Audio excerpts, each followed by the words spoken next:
Hey, I am back, Bonnie Anahata, the artist alchemist, and welcome to my channel, or welcome back to my channel, where I help artists overcome emotional and productivity challenges that they will inevitably face on this journey. Um, Speaking of, you know, productivity challenges, I'm switching up the format of the lazy actor sessions um, to accommodate more of number one, my lifestyle as a mom, as a single mom of a 4-year old. Because if you were here yesterday, you noticed that it did not clearly work out on the live, right? So I'm gonna have to record that, but it's okay. I'm still gonna make it beautiful. And I also wanted to just, make it even more informal, and not so much of a formal thing. I wanted to make it. I mean, it is called lazy actor session, so I'm gonna be lazy with it because why not? But again, just to kind of bring you a little bit of informality, an informal way of bringing this to you because it's not about aesthetics and expectations over here when it comes to how we are building ourselves as artists. It's about it is about creating the environment that fosters our divine artistry and that fosters our innate sense of creativity, and that's what these lazy artist sessions was all about. So I had to check myself and get into my own sense of, okay, what's what is an environment, what is one of the environments that I feel less pressure, more relaxed, and more comfortable in. So hey, why not? But today I am here to talk about one of the most common emotions that we face as artists, and the most common emotion that we face as artists, but also actually the most developing emotion that we face as artists. Um, but in that same breath, it can be the most debilitating emotion, and it can be the emotion that can be so hard to get from the most.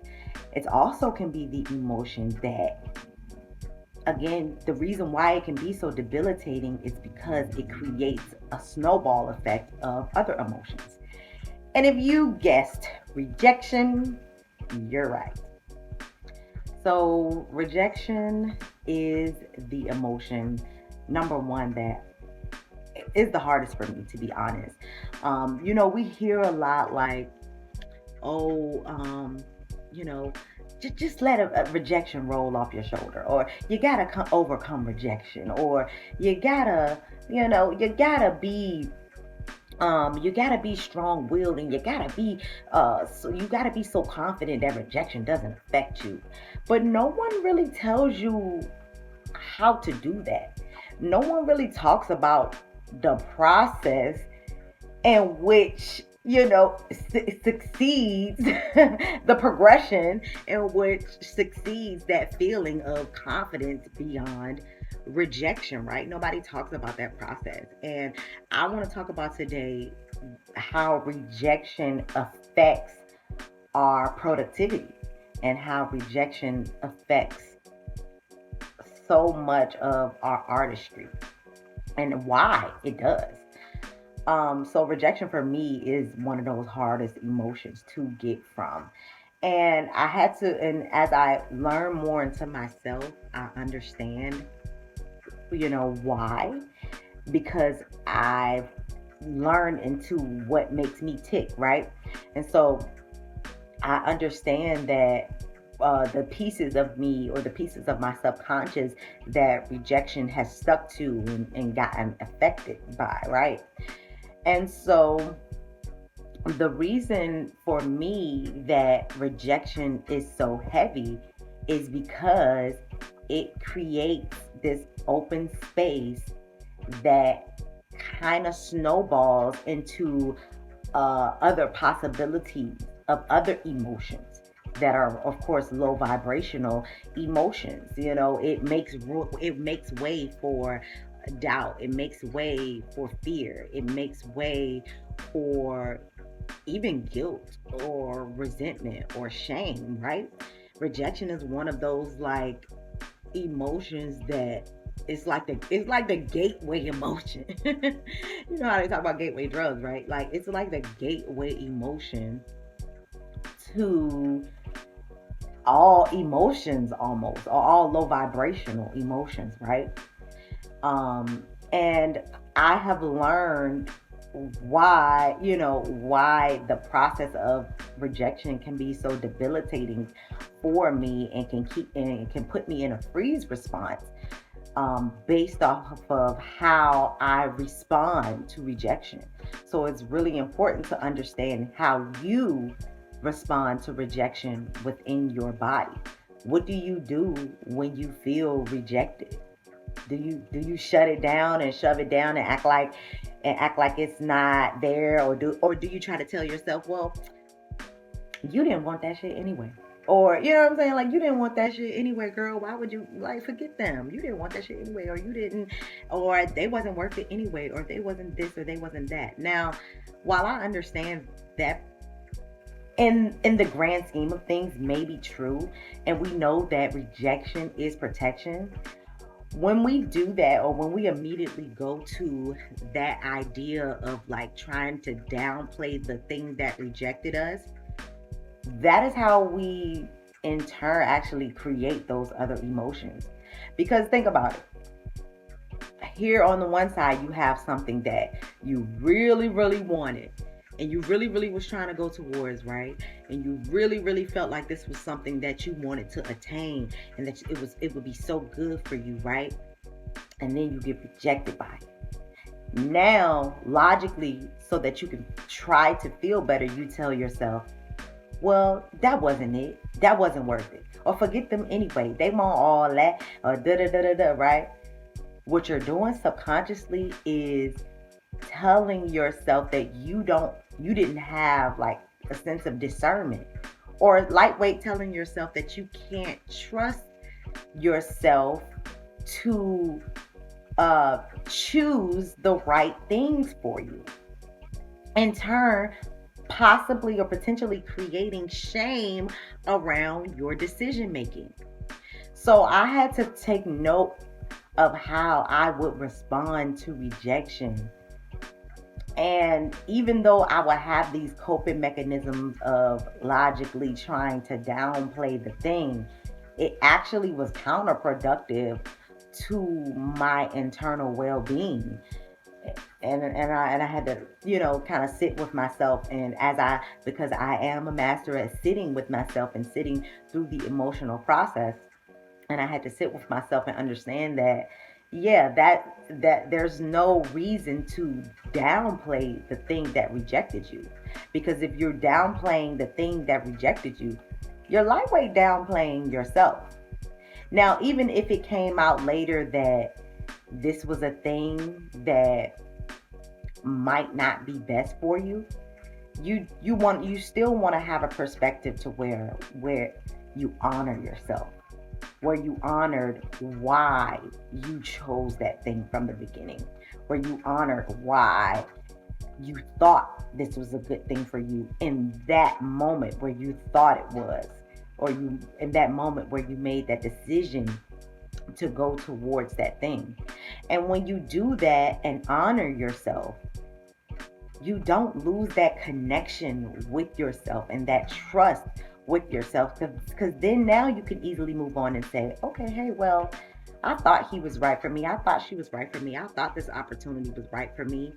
But I can see where I can find a better opportunity. I can see where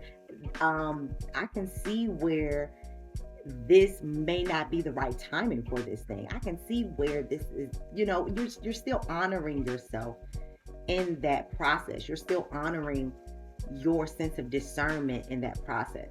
And that's what I'm all about. I'm all about creating a safe space internally within yourself through any emotional process, because emotions are just emotions. They're not us. They're not our identity. So if we don't create a safe space within ourselves, that is what causes procrastination. That is what causes freeze response. That is what causes this debilitating sense of depression sometimes, where we can't move or get up, or a lack of motivation. Not creating the safe space within yourself to process the particular emotion. That is what can affect your productivity. Not opening yourself up to the full process of rejection. And that is what also can create that gateway path to more low vibrational emotions. Okay. And we don't want to do that. We all here for overcoming the emotions in the way of our productivity, right? And so that is something that we all must consider. And one of the ways you do that is just tapping into your body when you feel rejection. And you know what's so funny? Like, because I've learned to do that, I actually go to rejection more. Like, if it's something, like if I feel rejection like lurking around the corner, or if I intuitively feel something might reject me, but I still kind of have a desire for it, but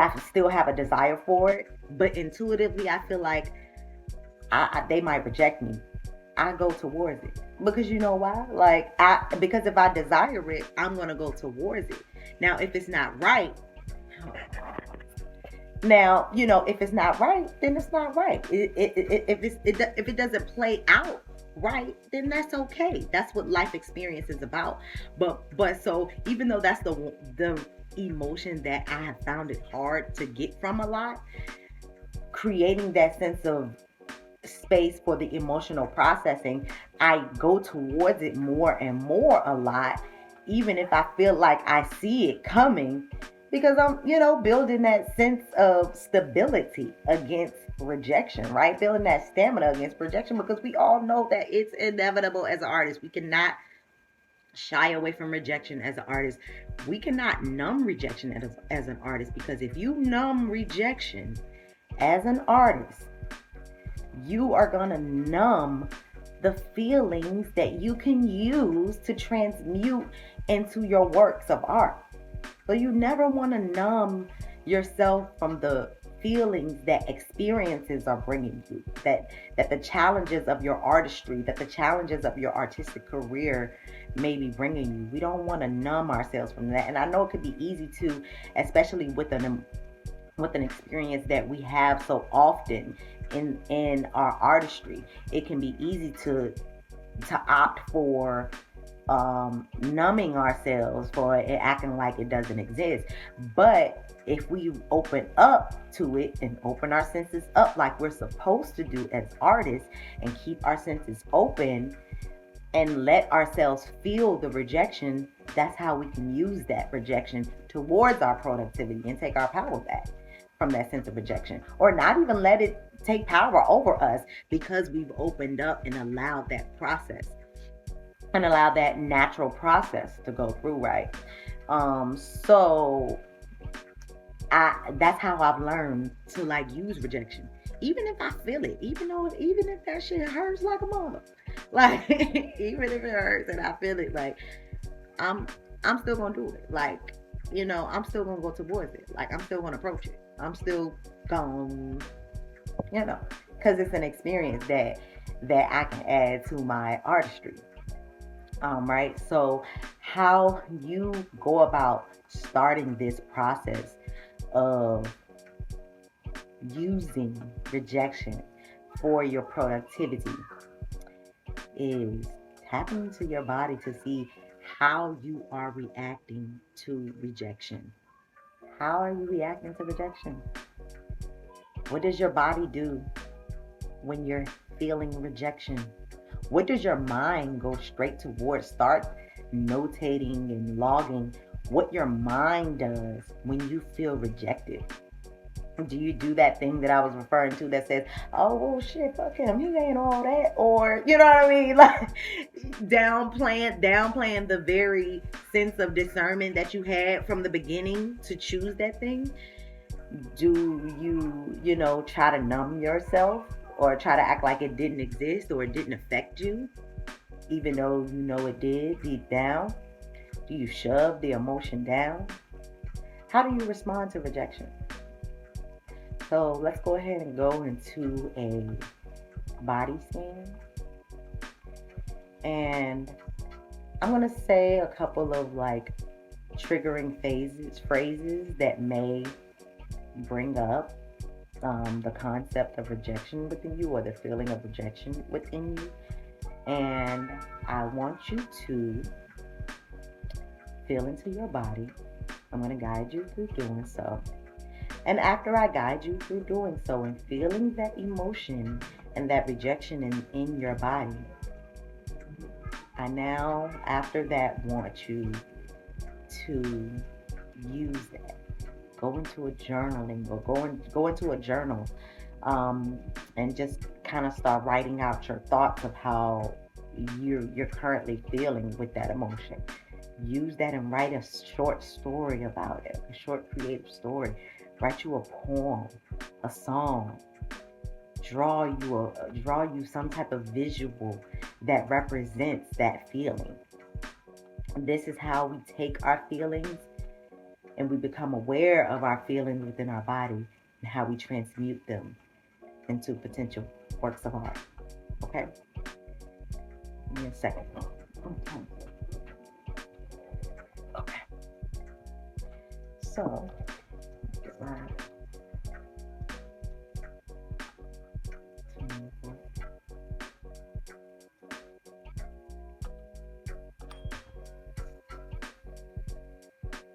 I would like you to first take a deep breath, inhaling for the count of 4, holding for the count of 3, and exhaling for the count of 6. Inhale, 2, 3, 4, 5, 6, 7. Hold, 2, 3, and exhale, 2, 3, 4, 5, 6. Again, inhale, 2, 3, 4, hold, 2, 3, exhale, 2, 3, 4, 5, 6. Okay. So I'm going to go into a couple of trigger phrases that might bring up rejection for you. I don't want that. That's not for me.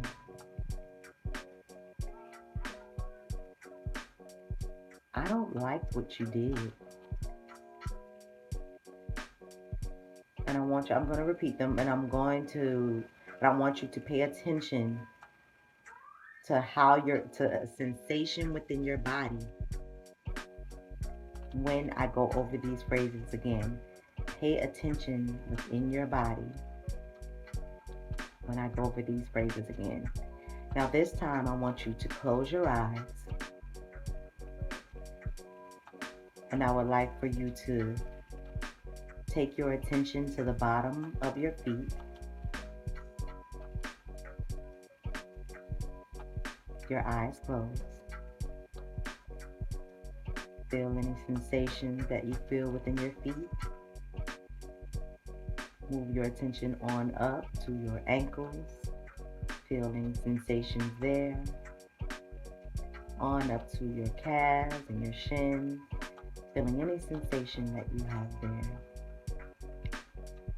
On up to your knees.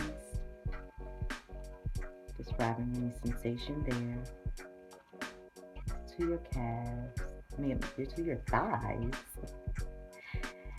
And feeling the sensation there.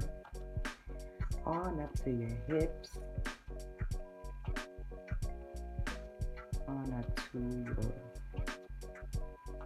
your lower back area. behind your belly button. Feeling any sensations going up towards your heart. Feeling sensations going up to your throat. Moving up past your throat to your face. Feeling any sensations in your mouth, your nose, your cheeks, your eyes, your third eye, your forehead. Feeling any sensations at the top of your head. So now that you've taken notes of those feelings, as I repeat the phrases, the trigger phrases, I want you to take note of what happens within your body with that same sense of attention that you just gave to each body part. Take note of what occurs in your body when I relay these phrases. I don't like that.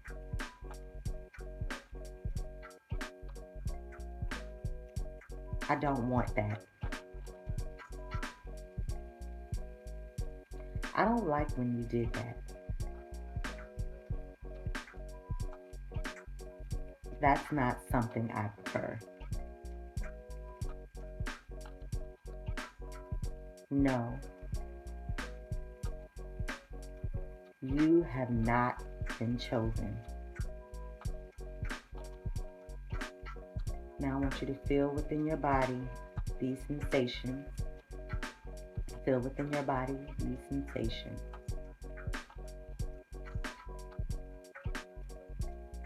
And now give yourself time and space to go into a journal, a session, a creative writing session, a painting or drawing session, music session with this feeling. And I'll catch you next time on a lazy after session. Peace.